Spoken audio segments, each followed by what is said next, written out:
Hello mga ka-farm, magandang araw, magandang araw. Dahil siyempre maganda namang araw ngayon, maganda yung sikat ng araw. So itong ano ko mga ka-farm, nasa ano na to, clearing point. Ito ay mag-restocking tayo ulit mga katapusan, at saka yung isa mga ka-farm, isa ano ko pa, nire-ready ko pa mga ka-farm.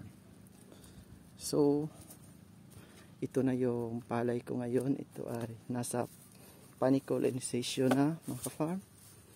So maganda talaga ang ano ngayon, araw ngayon, at saka maganda sa palay, lalo na ngayon ganito.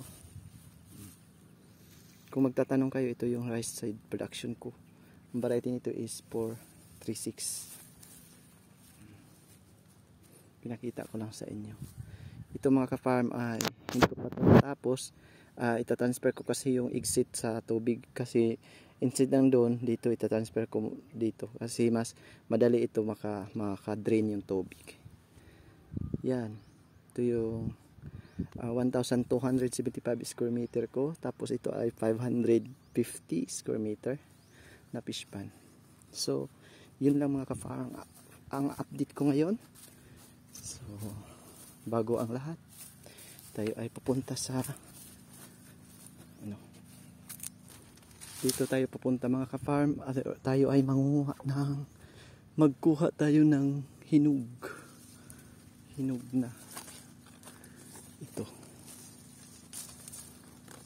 Ang tawag dyan sa inyo, ang tawag to sa inyo mga ka-farm, balimbing to sa amin.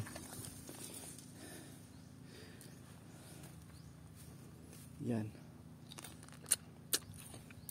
sarap. So dito tayo dadaan.